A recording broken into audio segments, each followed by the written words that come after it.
आके पूछा, साधियों कहो। हाँ जी भाई महाराज के दर्शन हो गए, चलो ठीक है। साध्वियां यहाँ पे दर्शन करके और वापिस चले। समय हुआ तीसरे पहर का, जब स्थूल भद्र मुनि गुरु से आगम वाचना लेते थे, वो समय हुआ। और जो बात चल रही थी 11 अंगों के वो ज्ञाता थे, 12वां अंग जो दृष्टिवाद है उसकी बात होती थी, उसके लिए वाचना के लिए वो आए गुरु के पास में आए, वंदन नमन किया। आज गुरु ने आंखें नहीं जोड़ी। पता चल जाता है, आप तो गृहस्थ हो, विलक्षण हो, चाहे छोटा हो चाहे बड़ा हो, चाहे बालक हो चाहे कोई हो, बस चेहरे से आंखों से लग जाता है। क्या बात है, नाराजगी है कुछ, क्या बात है। स्थूलभद्र आए, गुरु ने आंखें नहीं जोड़ी। क्या बात हुई, वंदना की, गुरुदेव अपराध क्षमा करो, क्या बात हुई, आज तो आप नाराज हैं, आशीर्वाद प्राप्त नहीं हो रहा, क्या बात है। गुरु मौन थे, बोल नहीं रहे थे। फिर पूछा, गुरुदेव क्या बात है। स्थूलभद्र मुनि, तुम सिंह बनकर बैठे थे वहां। मुस्कुरा कर बोले, हाँ गुरुदेव। वो साधु आ रही थी तो मैंने ये सोचा इनको क्या बताऊंगा, इनको बता ही देता हूं मैं क्या बनाऊं, क्या पहुंचा हूं, कहां तक गया हूं। इसलिए मैंने वो रूप धारण किया था और बैठ गया। तुमने अच्छा नहीं किया। और सुनो, निर्णय गुरु ने दे दिया, सुनो अब आगे तुम्हें वाचना नहीं दी जाएगी। क्यों गुरुदेव, पांव पकड़ ली, क्या बात नहीं। बस इतना ही था जितना मैंने तुम्हें पढ़ाया और बताया, आगे वाचना नहीं। कारण पूछा तो गुरु बोले, काल प्रभाव आगे की वाचना, ग्रहण पात्रता लुप्त हुई, ग्रहण पात्रता लुप्त हुई, आगे की वाचना पाने को मुनि चेतनाएं अब सुप्त हुई। सिंधु घर मर्यादा तोड़े, क्या हो, समुद्र अगर अपने मर्यादा तोड़ दे तो फिर कितना अनर्थ हो, कितना को डूब जाए, कितना कुछ हो। ये तो वर्तमान में जो विषय पुस्तकों का है, समुद्र की जो खड़ी गहराई है, कोई छोटी मोटी बात है क्या। 13 किलोमीटर तक तो वैज्ञानिकों ने वहां की बहुत सारी बातें ज्ञात कर ली। खड़ी गहराई ऐसे 13 किलोमीटर और आगे है, अनुमान है ये और भी आगे। और यूं कहते हैं ना कि पानी में बोझ नहीं लगता। 5 किलोमीटर के बाद में पानी इतनी टक्कर मारने लगता परस्पर के अंदर। 10 किलोमीटर के बाद में जाकर के 1 इंच मोटा 1 इंच चौड़ा ठोस सरिया अगर वहां नीचे उतार दिया जाए तो वह पत्ती बन जाए।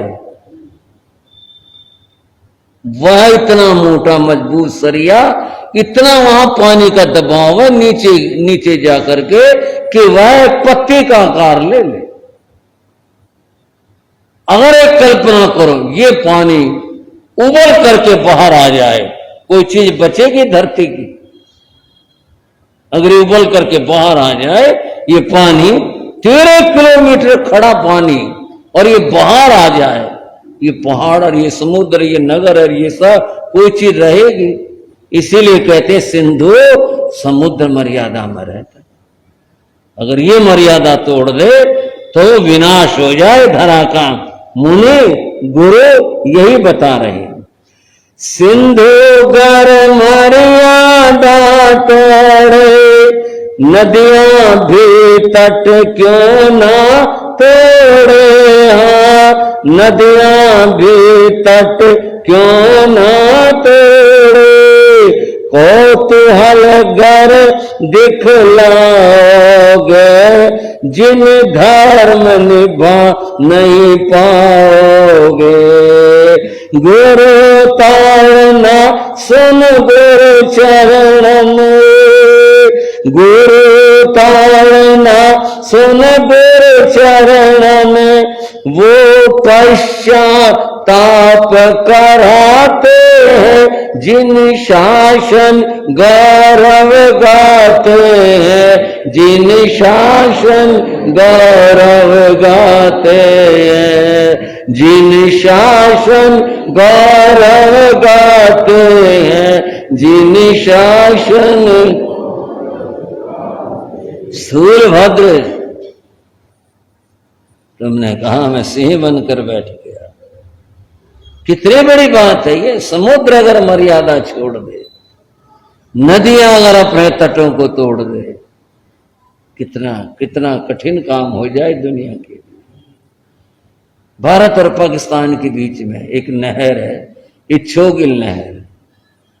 ये है तो उस तरह का जिक्र, लेकिन ये प्रसंग बता रहा हूं, दोनों ओर सेनाएं थी, किसी की ये हिम्मत नहीं थी आगे बढ़ जाए और दूसरा किनारा तोड़ दे। सीधा था, उन्होंने ये किनारा तोड़ा तो ये वो तोड़ेंगे और दोनों डूबेंगे। चुपचाप रहे, उससे आगे इच्छोगिल नहर से आगे कोई नहीं बढ़ा, ना वो और ना ये। नदियां अगर अपनी मर्यादा तोड़ दें, किनारों को तोड़ दें, एक भाखड़ा नहर का कितना भारी जल है, हम दुष्कल्पना ही क्यों करें इस तरह के। कितना कठिन काम है यह नदियां अगर अपना किनारा तोड़ दे क्या हो। और मुनि, तुमने जो कुछ सीखा और उसका इस तरह से प्रयोग कर लिया, किस लिए? केवल अपनी महिमा दिखाने के लिए। बस अब काल क्रम से मुनियों की जो क्षमता थी, जो ज्ञान ग्रहण करने की, खत्म हुई। 500 साधु आए थे, सारे चले गए ना, सिर्फ एक तू बचा था। तूने अध्ययन किया, 10 पूर्वों का तेरा अध्ययन हुआ, और आगे तुम्हें पढ़ाऊंगा नहीं, इतना ही था। इस बात से स्थूलभद्र को बड़ा दुख हो, ये इतनी बड़ी गलती हो गई। मैं तो इसको साधारण सी बात ले रहा था कि चलो साधियों कैसा दिखा दिया, गुरु ने जो कुछ कहा पांव में गिर पड़े, रुदन करने लगे, गुरुदेव क्षमा कर। मैं तो क्षमा कर दूं, मेरी तो कोई नाराजगी नहीं है। नाराजगी इस बात की है कि पात्रता खत्म हो गई, डालो किसमें। यहां तक कि तुमने सारा ज्ञान पचाया, आत्मसात किया, अब आगे पात्रता नहीं है, मैं कैसे करूं। इसलिए स्थूलभद्र आगे नहीं पढ़ रहा। बहुत कोशिश की, बोले कोई नाराजगी का सवाल नहीं है ना, तुम नाराजगी कह, मैं कह रहा हूं काल की बात है, समय की बात है। समय समाप्त हो गया और आगे नहीं पढ़ाया जा सकता। दुख मानकर बहुत पीड़ा महसूस करते हुए स्थूलभद्र वापिस आ गए। क्या करें, गुरु ने मना कर दिया आगे पढ़ाने से। यहां आए, संग में बड़ी खुशी हुई। स्थूलभद्र आ गए अध्ययन पूरा करके। उन्होंने कहा नहीं, अध्ययन पूरा नहीं हुआ, मेरे से गलती हो गई, गुरु ने पढ़ाने से मना कर दिया। इस बात से संघ को भी बड़ा दुख हुआ। सब लोग एकत्र हुए, बोले भी फिर आगे तो कोई है नहीं, और तो सारे मुनियों में कोई भी ऐसा नहीं है जो पूर्वों के ज्ञान को पढ़ सके। और ये यही एक मुनि थे इनको मना कर दिया। तब बड़े बड़े साधु और श्रावक लोग नेपाल गए, स्थूलभद्र भी गए, जाकर के संघ ने क्षमा मांगी। कहा गुरुदेव एक अपराध हुआ, ये तो क्षमा कर, बाकी तो आज तक बोले नहीं कोई बात नहीं। यह भी उन्होंने ये कहा संघ जनों को कि मैं इससे नाराज नहीं हूं, मैं जो नहीं पढ़ा रहा वो काल की स्थिति से अब समय नहीं रहा, आगे जो इस ज्ञान को कोई पचा सके इसलिए नहीं पढ़ा रहा। गुरुदेव संग उठ करके आया है, कुछ तो कृपा करो। बोले चलो, मूल मात्र पढ़ाऊंगा, अर्थ नहीं पढ़ाऊंगा। अर्थ क्यों नहीं पढ़ाओगे? इसका भी अनिष्ट होगा, मेरा भी अनिष्ट होगा, सबका अनिष्ट होगा, मैं नहीं पढ़ा सकता। केवल मूल मात्र पढ़ाऊंगा। कुछ पंक्तियां।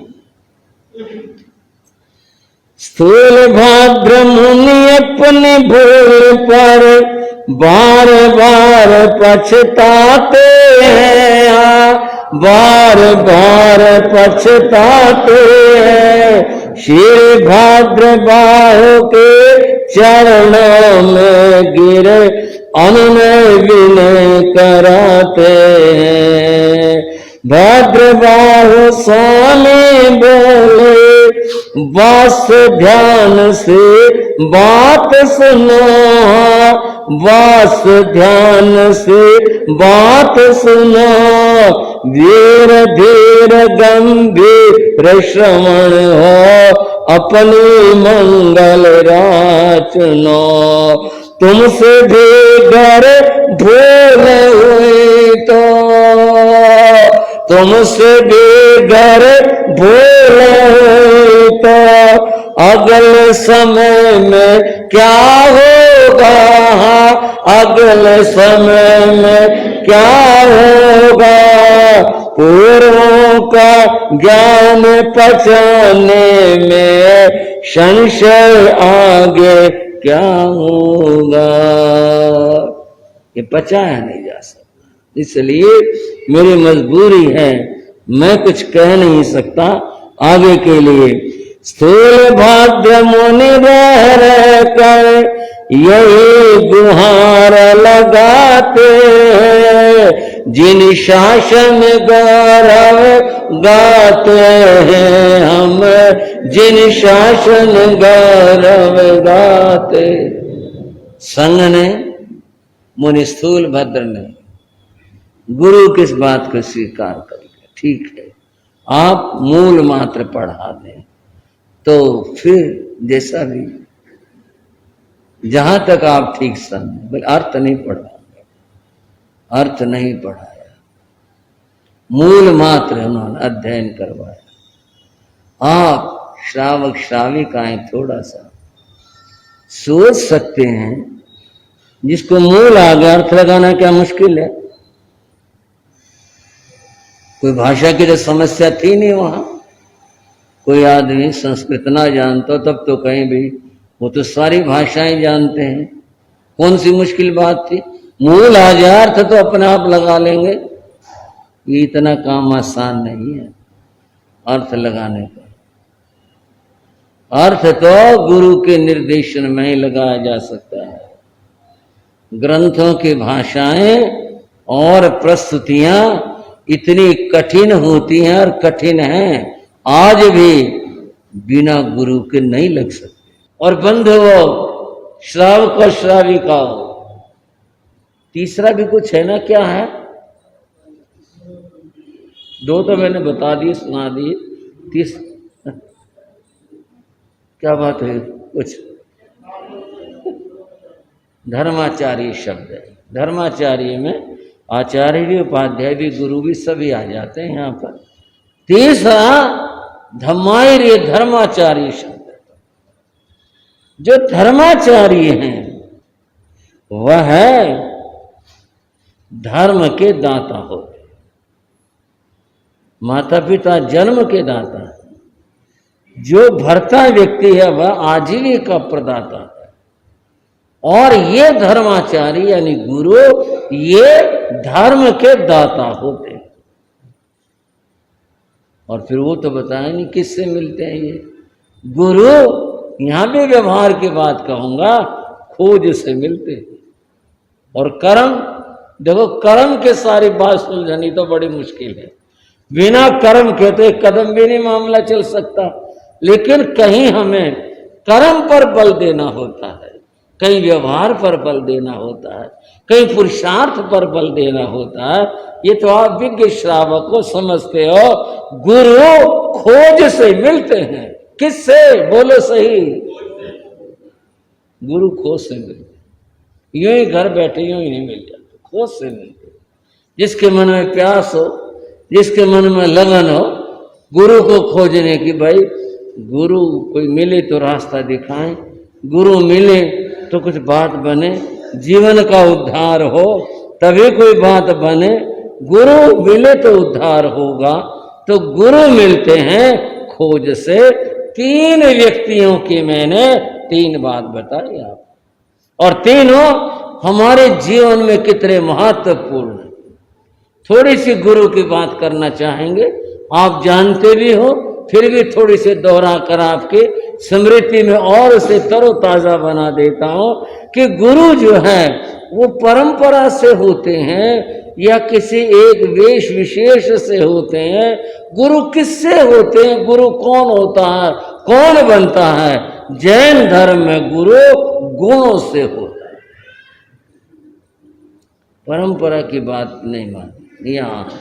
और बंधुओं, यहां जो माना वो गुणों से माना, और वो गुणों की बात आप हर रोज दोहराते होंगे सामायिक करते समय।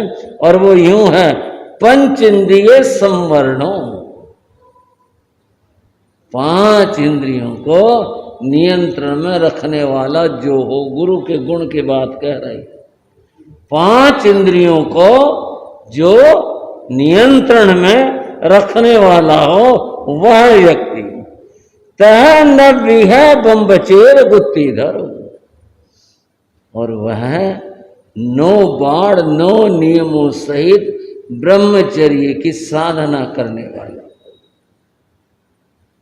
ये साधना अगर जीवन में नहीं है तो गुरु होने का हकदार नहीं होता। ये तो परम आवश्यक है। नव्य तह नव्य है बम्बचेर गुत्ती धरो। अब वो सभी गिनाऊं तो फिर तो मामला और ज्यादा ऐसा हो जाएगा। सो गिनाएंगे कभी जब इस बात की चर्चा होगी। आज तो नाम ही सुनने खा लिया। आप चव्य है कषाय मुको, क्रोध मान माया लोभ 4 जो कषाय है। चव्य है चतुर्विध कषाय मुक्त है, इन कषायों से जो मुक्त है, क्रोध से, अहंकार से, माया से, लोभ से। कल भी मैं कह रहा था, गुरु लोभी चेला लालची। गुरु तुम्हें देखे इसके जीव कितने भारी है, और चेला ही देखो गुरु के पास कितनी की जायदाद है। चेला बन गया तो मैं कितना क्या हकदार बनूंगा, कितना का दावा हो सकेगा, कितना हो सकेगा। गुरु लोभी और चेला लालची, दोनों खेले दांव, दोनों डूबे मझधार में बैठ पत्थर के नाव। पत्थर के नाव में बैठकर डूबते हैं दुनिया। तो जो 4 कषायों का, 4 कषायों से जो मुक्त है, इनसे जो रहित है, वह गुरु होने का अधिकारी है। ये 18 गुण संयुक्त हो, ये मिलाकर 18 गुण हो गए। इन गुणों से जो युक्त है। और आगे 5 महावैजुतो, 5 महाव्रतों का जो धारण करने वाला है। और क्या? पंच विह आयार पालन समतो, 5 आचार होते हैं, ज्ञानाचार, दर्शनाचार, तपाचार, वीराचार आदि। ये जो होते हैं 5, इनसे का पालन करने वाला है जो पंच संयुक्ति गुप्तो, 5 समितियां और 3 गुप्तियां, इनका पालन करने वाला हो। ये भी 9 हो गए। और बंधुओं 18 और 18 ये 18 हो गए। इस तरह से 36 गुणों गुरु मध्यम जो 36 गुणों से युक्त है वह हमारा मेरा गुरु है, उसको मैं गुरु स्वीकार करता हूं। यहां जो गुरु आए वो गुण से आए। किससे आए भाई? यहां बात परंपरा की नहीं हुई, यहां बात किसी और वेश विशेष की नहीं हुई, यहां बात हुई गुणों की बात हुई। वह जिसके अंदर ये विद्यमान हो वह हमारा गुरु है। अब उस गुरु की बात सुन लो। जो ऐसे गुणों से युक्त जो गुरु हो उसके बारे में शास्त्र में क्या कहा, उस गुरु के लिए क्या बताया? बंधुओं, मैं नहीं जानता आप कितना रस लेते हैं, कितना समझ पाते हैं, पर शास्त्र में अद्भुत वर्णन है। हर एक बात का, प्रत्येक बात का विलक्षण वर्णन है। गुरु के गुणों की बात बता दे। अब उस गुरु की बात करते हैं। कई तार समनस्य महानस्य वा अंत्ये एक नवे आयरिये धम्यं सोवयनम सोचा निसम्य जा काल मासे कालं किच्चा अर्ण यरेसु देवलोसु ओवर्ण। ऐसे गुरु से जे के तारुव से समण से महान से, ऐसे उस श्रमण से महान मुनि से महान से जो उसके अंत्य पास से, सुन लो और समझ लो बात को, अंत्य उसके पास से एक मवि सुवैणम, एक भी सुवचन, उससे एक भी सुवचन अगर ग्रहण कर लिया। अब मेरा मन होता मैं चुप होकर आपको सोचने का मौका दूं।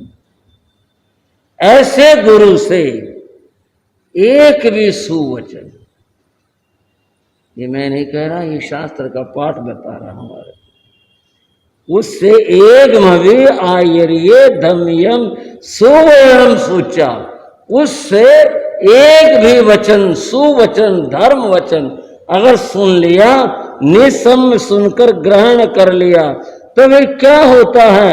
काल मासे कालम किच्चा अण्यरिसु देवलोसु उवर्णय, वह आत्मा कम से कम देवलोक को प्राप्त करती है और मुक्ति में तो जाती है, लेकिन उसमें साधना करनी पड़ती है। एक वचन का इतना बड़ा फल बताया, क्या प्राप्त हो? काल मासे कालम किच्चा, काल करके वह देवलोक को प्राप्त होती। बंधु बहनों, गुरु के सुवचन का पता चला कि गुरु का एक वचन भी कितना महत्वपूर्ण है। और हम इसे यूं गाया करते हैं, एक वचन जो सतगुरु केरा, एक वचन जो सत जो बैठे दिल मायर प्राणी, जो बैठे दिल मायर प्राणी, नीच गति में ते नहीं जावे, नीच गति में ते नहीं जावे। एम कयो जिन राय रे प्राणी, एम कयो जिन राय रे प्राणी। साधु जी बोलो, साधु जी ने वंदना नित्य नित्य कीजे, साधु जी ने वंदना नित्य नित्य कीजे। पर उगंत सूर रे प्राणी, पर उगंत सूर